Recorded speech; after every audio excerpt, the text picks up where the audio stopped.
할렐루야. 오늘도 주의 은혜 가운데 세상을 밝히는 삶이라는 제목으로 우리 마태복음 5장 14절로 16절에 있는 말씀을 우리 듣기를 원합니다. 얼마 전에 한참 더위가 기승을 부릴 때 사실 말로는 140년 만에 가장 더운 여름이다. 이런 말이 있더라고요. 얼마나 더웠습니까? 그래서 좀 오래된 아파트에 저는 살고 있는데 전기가 이렇게 강력한 전압이 약해요. 그래서 조금만 과부하가 걸리면 여름철에 꺼지는 다운이 되는 그런 경우가 있었습니다. 이번에도 변함없이 갑자기 한참 이제 근무를 마치고 집에 돌아와서 쉬고 있는데 갑자기 불이 나가는 거예요. 근데 불이 나가니까 아주 캄캄하잖아요. 그리고 에어컨도 꺼지니까 얼마나 더워집니까? 그래서 이게 이제 프레스를 가지고 참 어디에 참 그 스위치가 있는지 찾아서 비춰봤는데 이상이 없어요. 그래서 그 아파트 관리소에다 또 전화도 걸고 했는데 전에 경험을 보니까 저 바깥에 있는 스위치가 있죠. 두꺼비 집이라고 하는 그런 곳, 그러한 곳에 한번 가봐야 되겠다 하고 밖에 나가서 비춰보니까 거기가 다운이 돼 있어요.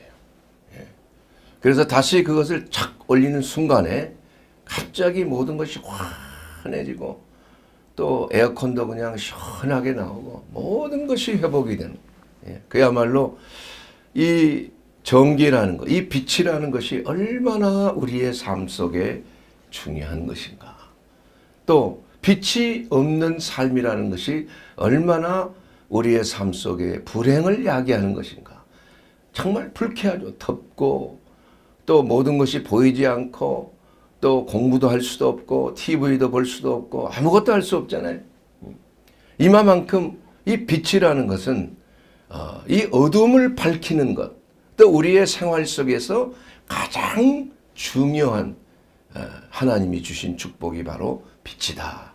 이러한 생각을 하게 됐습니다. 그러므로 우리는 빛이 없는 삶이라는 것은 상상하기조차도 싫다.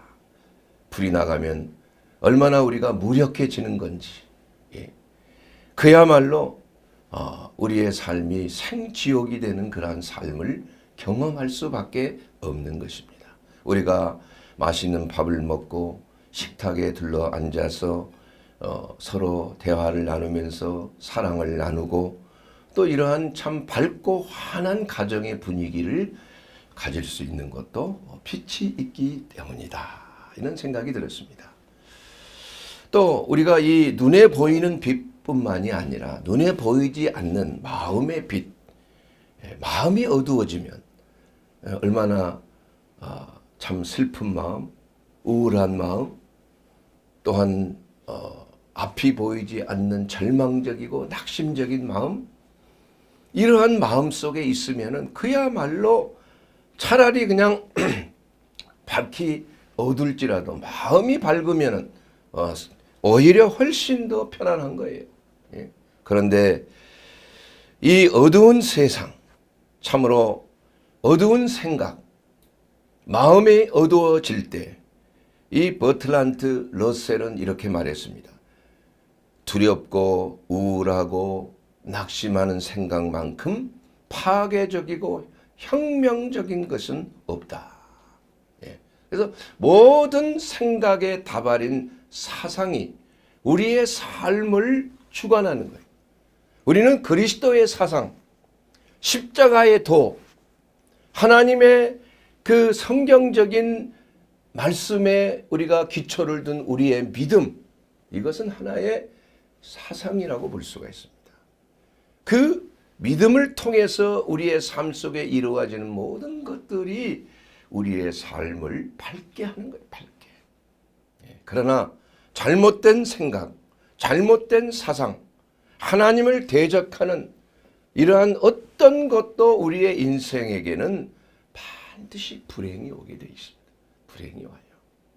세속적인 사상, 세속적인 철학, 세속적인 문화, 세속적인 모든 우리의 눈에 보이는 것들은 잠깐 쾌락을 줄지는 모르지만 그러나 우리의 영혼을 파괴시키고 우리의 마음과 심령을 포로되게 하는 그러한 악한 나쁜 영향력을 가지고 있는 것입니다.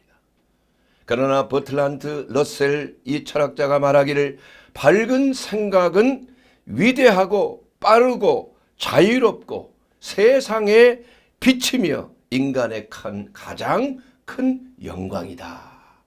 이렇게 고백을 한 것입니다. 여러분, 그 빛은 어디서 오는 것입니까? 바로 나는 세상의 빛으로 왔다. 예수님께서 요한복음 12장 46절에 말씀하셨습니다. 나는 빛으로 세상에서 왔나니 무릇 나를 믿는 자로 어두움에 거하지 않게 하려 함이로다. 예수님을 믿는 자는 빛된 삶을 산다. 그리고 어두움이 그 사람을 주관하지 못하도록 빛 대신 주님이 오시면 어두움은 물러가는 것입니다. 물러가는 것이에요. 내 영혼의 생명의 빛, 은혜의 빛, 진리의 빛, 하나님의 빛이 비출 때에 하나님의 생명의 빛이 내 마음과 심령을 치유하고 회복되게 하고 어두운 생각, 낙심된 생각, 좌절된 생각, 미움의 생각 이런 것들이 다 사라지게 하는 것. 이 어두움의 생각이 사라지게 하는 것은 바로 모든 생각을 사로잡아 예수 그리스도의 앞에 복종케 하나니 바로 하나님의 말씀이 우리에게 전해지는 밝혀주는 그 생각 속에 우리가 살 때 이 세상의 삶은 빛된 삶이 된다. 이게 빛된 삶. 그래서 그 예수를 믿는 삶이라는 것은 요한복음 8장 12절에 있는 그 말씀대로 나는 세상의 빛이니 나를 따르는 자는 어두움에 다니지 아니하고 생명의 빛을 얻느니라. 예수님을 믿고 따르는 자 바로 생명의 빛을 얻게 된다고 말씀하고 있는 것입니다. 유명한 헬렌 켈러의 명언입니다. 예수를 믿는 믿음이라는 것은 산산조각난 세상을 빛으로 나오게 하는 힘이다. 이렇게 헬렌 켈러, 참 그 사람은 뭐 보이지도 않고 들리지도 않고 뭐 그야말로 인지 능력, 감각 능력이 다 사라진 사람이죠. 그러나 그는 하나님의 빛 가운데 거하여서 정말 수많은 찬송가를 지었잖아요. 헬렌 켈러의 유명한 일화가 있지 않습니까? 이와 같이 우리가 빛된 삶을 살기 위해서는 그리스도 안에 거하는 믿음의 삶이다. 그래서 우리가 세상을 이기는 것은 바로 우리의 뭐예요? 믿음이니라. 믿음을 통해서 우리는 세상을 밝히 비추는 빛을 발하기 때문에 사랑하는 여러분, 우리는 하나님께서 그리스도인들을 향하여 뭐라고 말씀했습니까? 너희는 하나님이 거하는 성전이다. 이렇게 말씀하고 있습니다. 예. 그렇기 때문에 하나님이 거하시는 그 성전은 세상의 빛으로서 빛을 발하는 그러한 삶을 살아야 하는 것입니다. 예. 그러므로 너희는 하나님의 성전을 더럽히지 말라 이거야.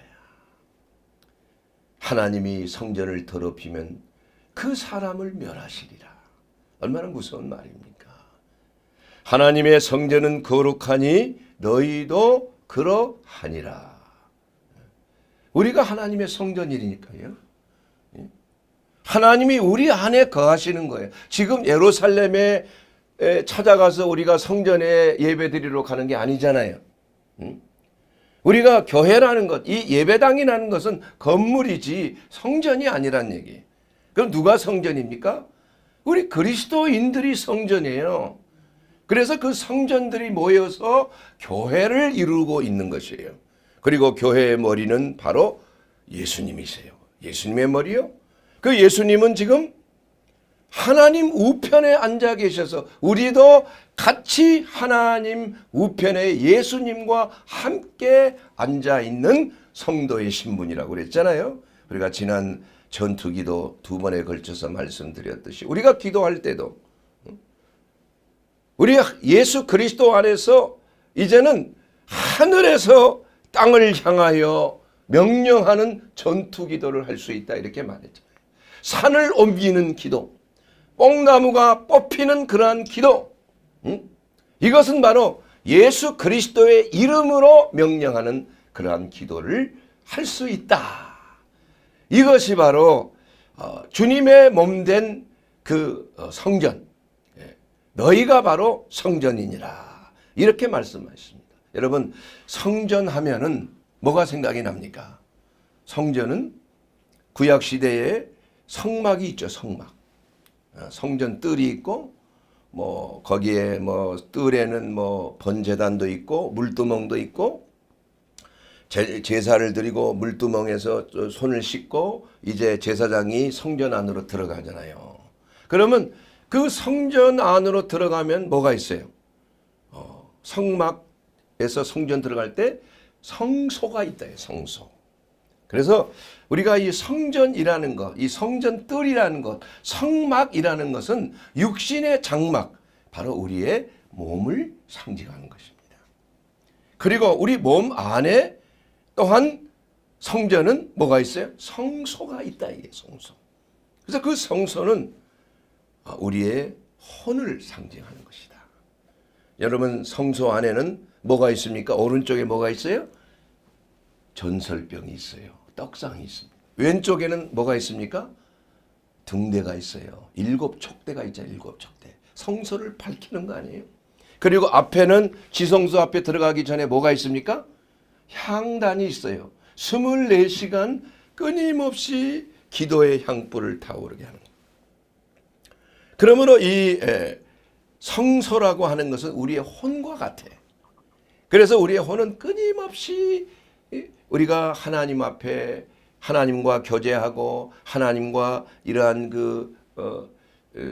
기도를 통해서 우리의 마음이 우리의 혼적인 기능이 회복이 되는 거 아니에요.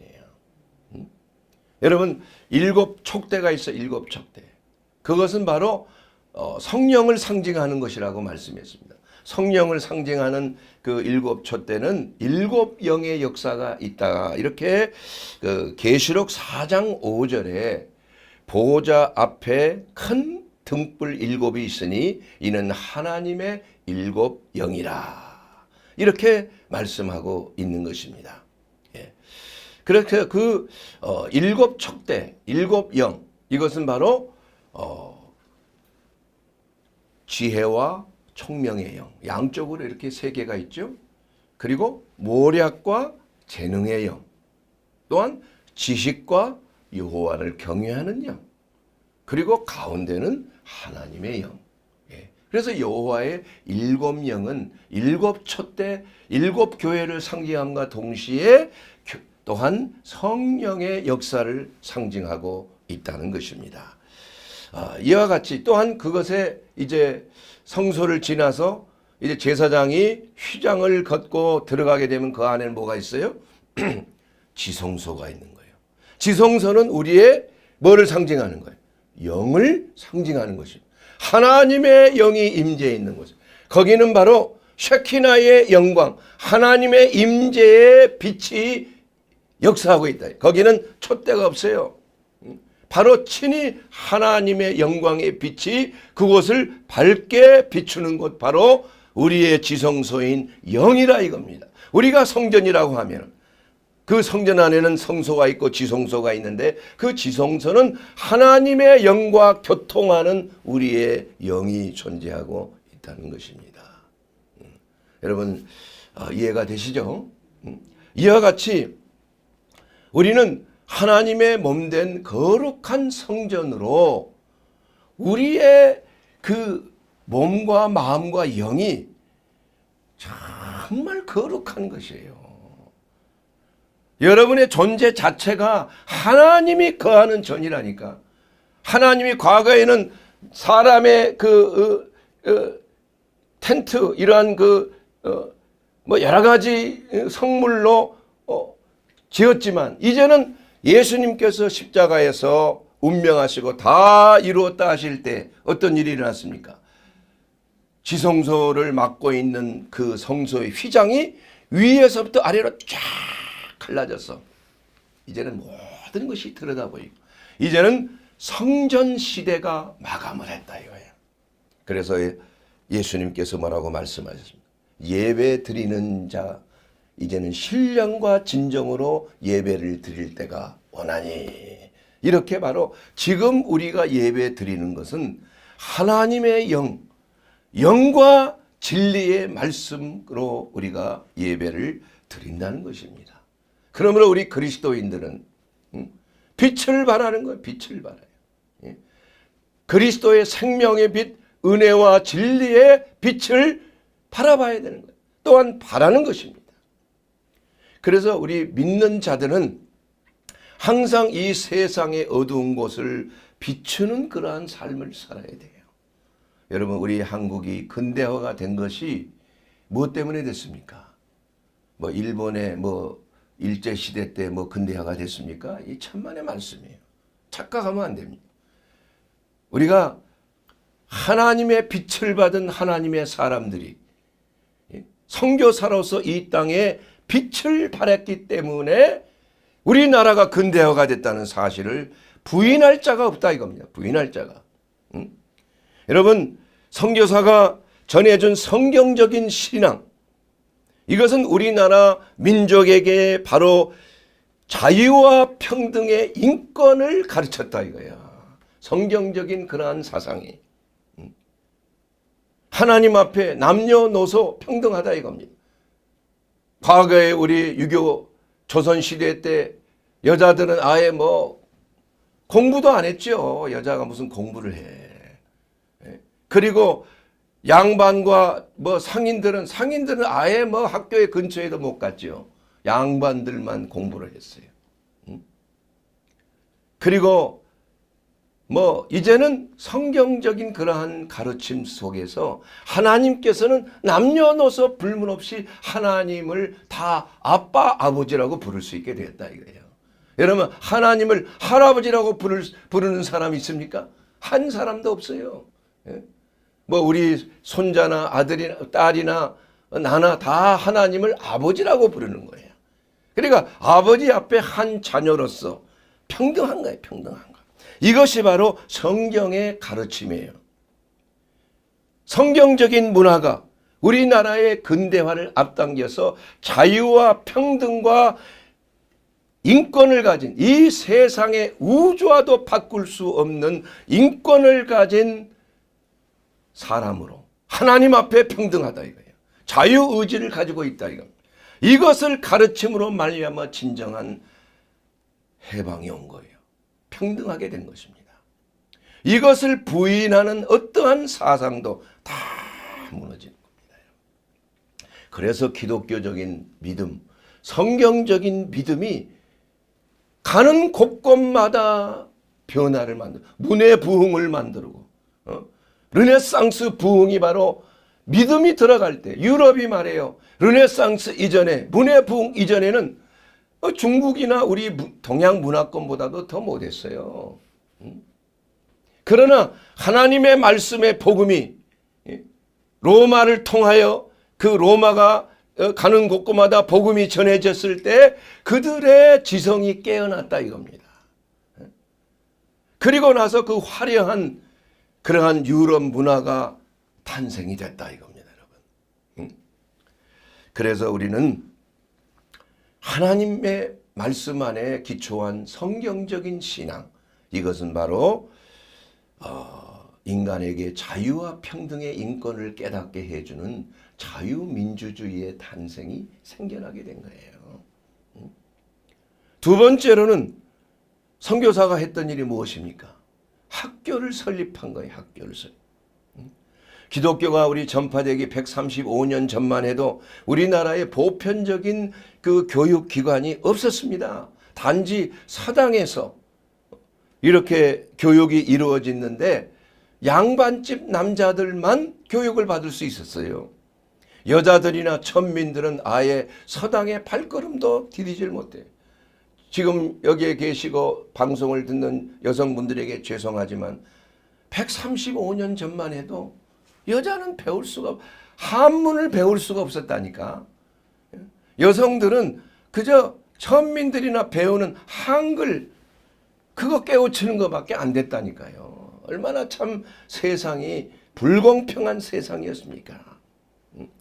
그러나 1885년 4월 5일 부활절 날 언더우드와 아펜젤러 선교사님이 미국에서 인천 제물포 항으로 들어왔을 때에 가장 먼저 행했던 것이 남녀노소 양반 상인 빈부 귀천 할 것 없이 누구나 배울 수 있는 교육기관을 설립했다. 이것이 바로 근대 한국 교육의 시작이에요. 얼마나 놀랍습니까?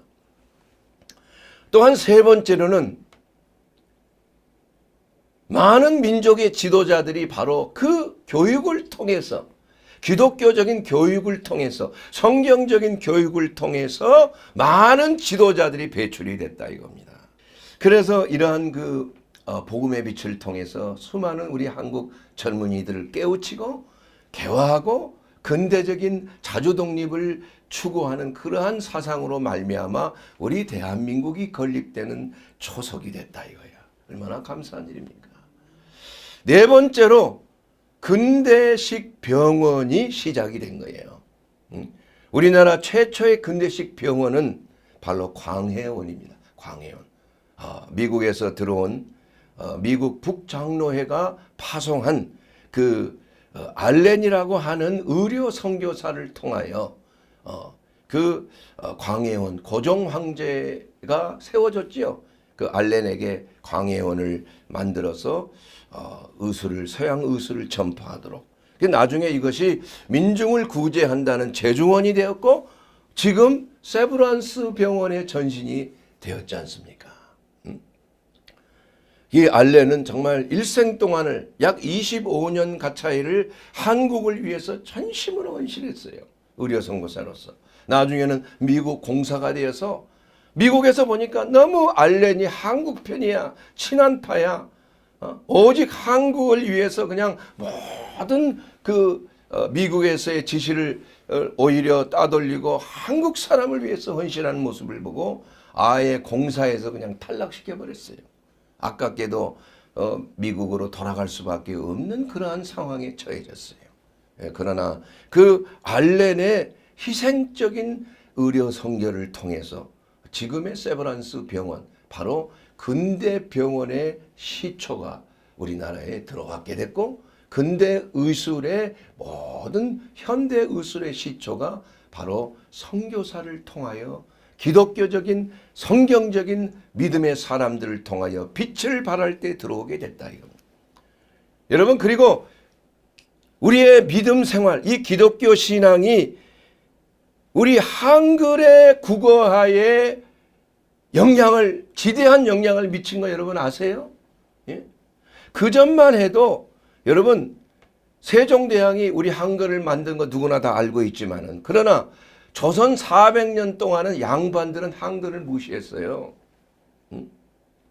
그러나 성경을 번역하면서 성경을 가르치면서 이제는 천민과 여자들 모두가 다 한글을 사용하고 이제는 성경을 배운 모든 양반들과 상인을 초월해서 바로 한글이 보편화된 사용으로 일반화되기 시작했다 이거예요. 그래서 우리가 한글을 참 국어화, 우리나라의 국어로 그렇게 영향을 끼친 것이 바로 선교사들에 의한 성경 보급을 통해서 이루어졌다는 사실을 여러분 잘 알아야 됩니다.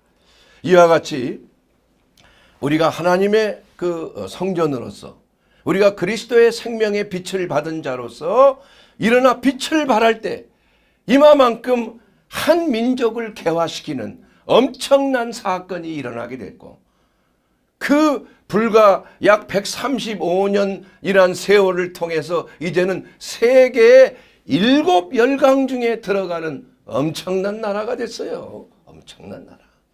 놀랍지 않습니까? 하나님의 그 놀라우신 사랑과 은혜가 얼마나 놀랍습니까? 예. 참 저와 여러분들이 이와 같이 그분들의 희생, 한국을 사랑하는 마음을 주신 하나님의 은혜로 말미암아 우리가 이렇게 잘 살게 되었고, 우리가 전 세계에 복음을 수출하는 제사장 나라로서의 초석을 다지는 그러한 나라가 되었다 이겁니다. 그러므로 우리 그리스도인들은 이제 마태복음 5장 15절에 있는 말씀처럼 빛을 비추기 위해서는 드러나는 위치에 있어야 된다. 여러분, 성경에 뭐라고 말씀하고 있습니까? 등불을 켜서 말 아래 두지 아니한다고 그랬어요. 예? 여러분, 말이라는 것은 그 큰 통을 말하는, 말통 이런 거 말하잖아요. 그래서 등불을 어떻게 큰 통 안에 두는 사람이 어디 있어요? 예? 오히려 어디에 둡니까? 등경 위에, 촛대 위에 등불을 두는 거 아니에요? 그래서 집안 모든 사람에게 그것을 비추게 한다. 우리 그리스도인들이 바로 하나님의 빛을 받아서 세상의 빛으로서 우리는 모든 사람을 비추도록 그러한 위치에서 있어야 한다는 것을 성경은 말씀하고 있는 것입니다. 성도의 위치는 바로 하박국 3장 19절에 있는 말씀처럼 주 여호와는 나의 힘이시라 나의 발을 사슴과 같게 하사 나로 나의 어디에? 높은 곳에 다니게 하시리로다. 여러분, 높은 곳이라는 것 이거 교만하게 이렇게 높아진다는 그런 말이 아니죠. 그것은 바로 내 자신을 내 안에 있는 그리스도의 빛을 해야 돼? 비춘다는 것입니다. 알린다는 것입니다. 복음을 선포한다는 것입니다. 치료의 광선을 발한다는 것이에요. 그래서 세상을 밝게 비춤으로 말미암아 우리 참 선교사님들이 와가지고 그리스도의 생명의 빛을 전할 때 우리 민족이 개화되고 근대화가 되고, 또한 모든 교육의 근대화, 병원의 근대화를 이루게 되고, 또한 한글이 보편화가 되고 일반화가 된 것처럼 우리도 그리스도의 빛을 받은 하나님의 자녀로서 우리의 주위에 있는 사람들을 비춰야 한다. 이거 비춰야 돼요. 이것은 단지 복음을 전하는 그러한 행위뿐만이 아니라 우리가 행함으로, 우리가 그리스도의 사랑을 행함으로 빛을 비추는 삶을 사는 거예요. 사랑하는 여러분, 우리가 그렇게 되기 위해서는 우리의 빛이 과연 어느 정도 강도가 있는지를 하나님께서는 테스트해보라 이렇게 말씀해 주셨어요. 똑같이 다 빛을 가지는 게 아니에요. 우리가 과연 빛된 삶의 자격이 있는가. 그래서 누가복음 11장 35절에 있는 그 말씀을 보게 되면 그러므로 내 속에 있는 빛이 어둡지 아니한가 보라. 이렇게 말씀했어요. 여러분, 빛은 조도가 조금씩 다 다릅니다. 방에 있는 등불이 있는가 하면은 가로수에 가로등에 또 있어서 우리의 차들이 나가는 길을 잘 밝혀 보여주는 그러한 등도 있고, 또 스타디움 같은 데서는 서치라이트로 아주 밝게 운동 경기를 비춰주는 그러한 빛이 있어요. 그래서 이 조도라는 것은 촛불 한 개가 1조도예요. 1럭스라고 그러죠. 보름달은 0.25럭스예요. 한여름 태양은 촛불 10만 개를 모아놓는 것과 같은 10만 럭스예요. 이래서 우리가 그 빛의 조도가 촛불 한 단위로 생각해서 이렇게 빛이 어느 정도 밝은지를 알 수 있는 것입니다.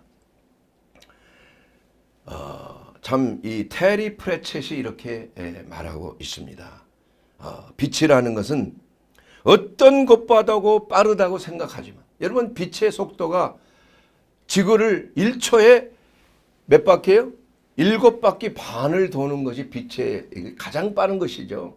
이 빛은 어디를 가나 변치 않습니다. 그러나 빛이 아무리 빨리 달려도 먼저 도착하는 것은 뭐예요? 어둠이라는 것이 어둠. 빛을 기다리고 있다는 것입니다.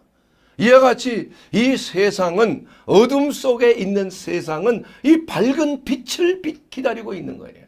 작은 배려, 작은 사랑의 말 한마디, 작은 자기 자신의 양보, 이러한 것으로 인하여서 우리 자신이 스스로 밝아질 수 있는 거예요. 이 세상이, 이 사회가 밝아질 수 있는 것이라 이겁니다. 그러므로 우리는 늘 우리의 빛의 밝기가 어느 정도인가, 여러분, 그것을 우리는 능동적으로 우리는 그것을 보여줘야 된다. 너희는 세상의 빛이다. 등이 말 아래 있거나 뭐 책상 아래 두지 아니한다고 그랬어요. 등은 높은 곳에 천장에 매달려서 모든 사람을 비추게 하는 거예요.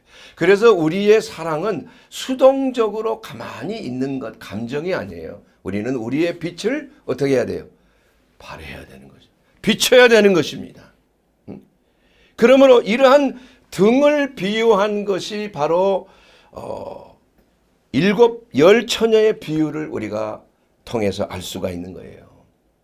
그래서 이 5 처녀는 등은 있었으나 기름을 준비하지 못했어요. 그러나 슬기로운 처녀는 기름과 등을 동시에 준비해서 신랑이 올 때 그 등불을 켜고 신랑을 맞이하러 갈 수가 있었지만, 그러나 기름을 준비하지 못한 그러한 5 처녀는 빛을 밝히지 못한 거예요.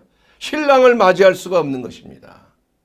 이와 같이 우리가 빛을 밝힌다는 것은 다시 오실 예수 그리스도의 오심을 예비하고 있다는 사실을 말씀하고 있는 것입니다. 그래서 이 등이라는 것은 뭐를 말합니까? 시편 119편 105절의 말씀을 보게 되면은 주의 말씀은 내 발에 뭐예요? 등이다. 내 길에 빛이니이다. 바로 등은 하나님의 말씀을 상징하는 거예요. 그리고 기름이라는 건 뭘 상징하는 것입니까? 기름은 바로 하나님의 영을 상징하는 것이에요. 성령을 상징하는 것이에요. 사도행전 10장 38절 말씀을 보게 되면 하나님께서 나사렛 예수에게 성령과 능력을 기름 붓듯 하셨음에 그가 두루다니며 착한 일을 행하고 마귀에 눌린 모든 사람을 고치셨으니 이는 하나님이 함께 하셨습니다. 이와 같이 슬기로운 처녀는 말씀과 성령, 말씀은 등이요 기름은 성령이라 이거예요. 말씀과 성령으로 준비했어요. 그러나 미련한 5 처녀는 말씀은 알았다. 성경적인 지식은 알고 있어요. 교회는 다니고 있었다 이겁니다. 믿음은 가지고 있었다고 합시다. 그러나 그 안에 성령의 기름 부으심이 없었다는 것을 말씀하고 있는 것입니다. 그러면 우리가 너희가 믿을 때에 기름 준비한 5 처녀처럼 신랑을 맞이하기 위해서는 어떻게 해야 돼요? 너희가 믿을 때에 성령을 받았느냐? 사도행전 19장 2절에 이렇게 사도 바울은 에베소 교인들을 향하여 물어보고 있었습니다. 그러나 그들은 성령의 이름도 들어본 적이 없어요. 예수의 이름으로 세례만 침례만 받았을 뿐이라 이겁니다. 그래서 사도 베드로는 바로 성령을 받기 위해서는 사도행전 2장 38절에 있는 말씀대로 베드로가 가로되 너희가 회개하여 각각 예수 그리스도의 이름으로 침례를 받고 죄 사함을 받으라. 그리하면 성령을 선물로 받으리니. 이렇게 말씀하고 있습니다. 우리가 성령을 선물로 받기 위해서는 예수 그리스도 안에서 죄 사함 받는 그러한 하나님의 은혜를 우리가 얻음으로 말미암아 강구하시는 하나님의 은혜 가운데 그 응답하시는 성령의 역사함으로 성령이 오순절날 임한 것처럼 바로 우리의 삶 속에 성령의 충만함을 우리가 입을 수가 있는 것이에요. 그것은 바로 기도를 통해서 이루어지는 거예요. 사랑하는 여러분, 우리가 예수 그리스도 안에서 이제는 하나님의 성령을 받아서 하는 일이 무엇입니까?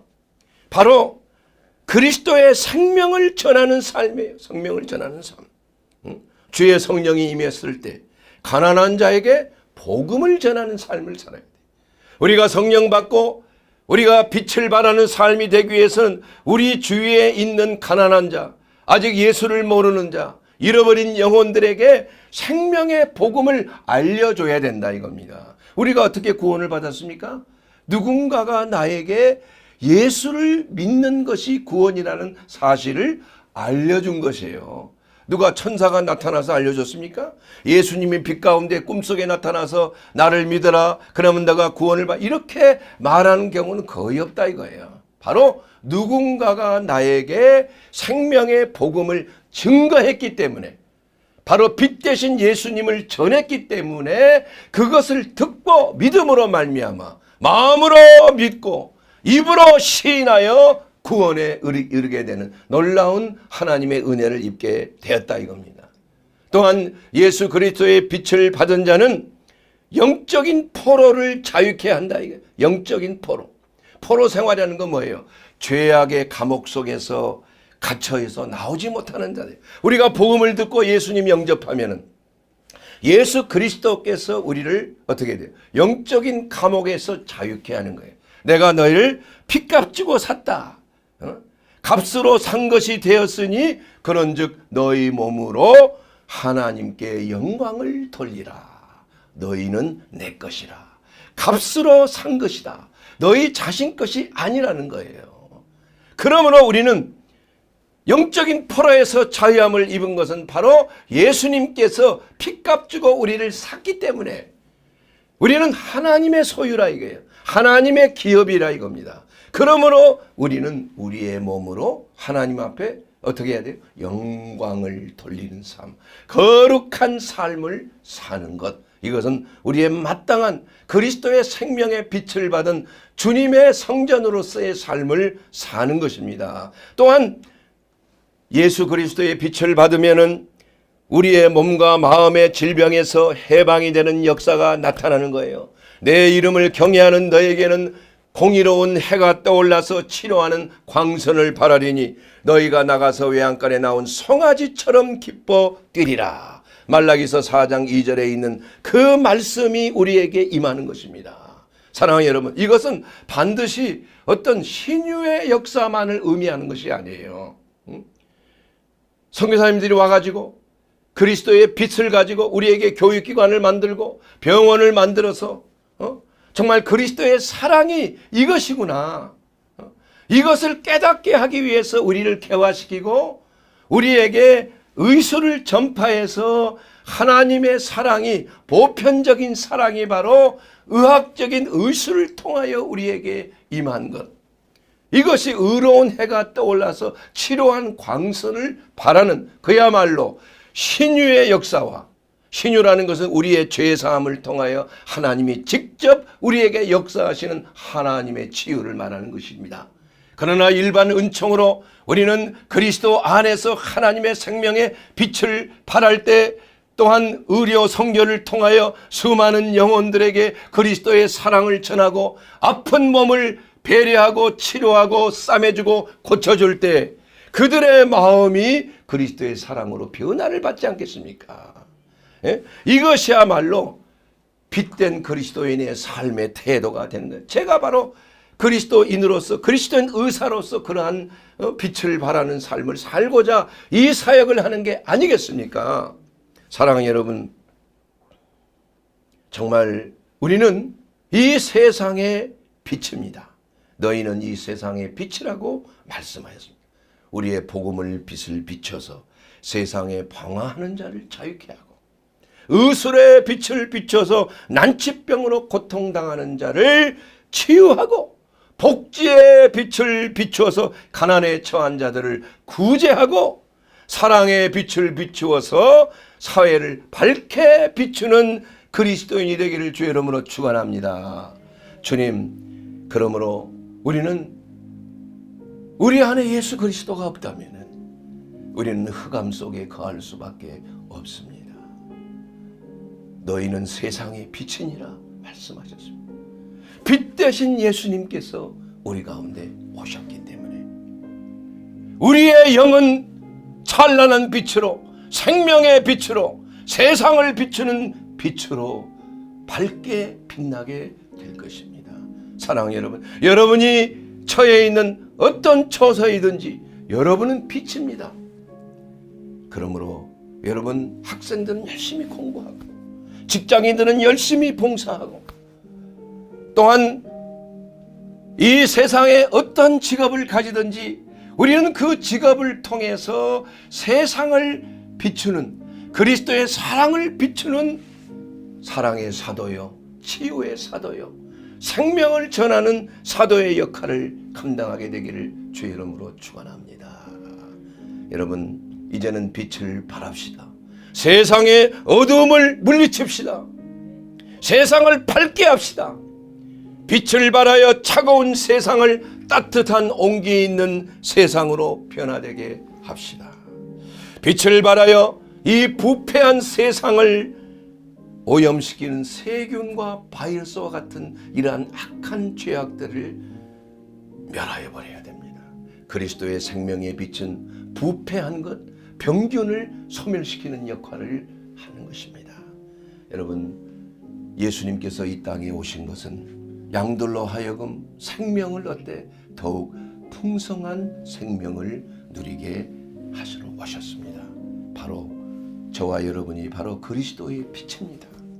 바로 이 세상을 밝게 비추는, 우리의 주위에 있는 모든 사람들이 우리들로 하여금 밝은 빛을 받고 감동하여 예수 그리스도를 나의 하나님, 나의 구주로 영접하는 놀라운 복음 사회, 제사장 나라로서의 우리 대한민국, 우리나라 이 민족의 복음화가 우리를 통하여 이루어지게 되기를 주의 이름으로 축원합니다.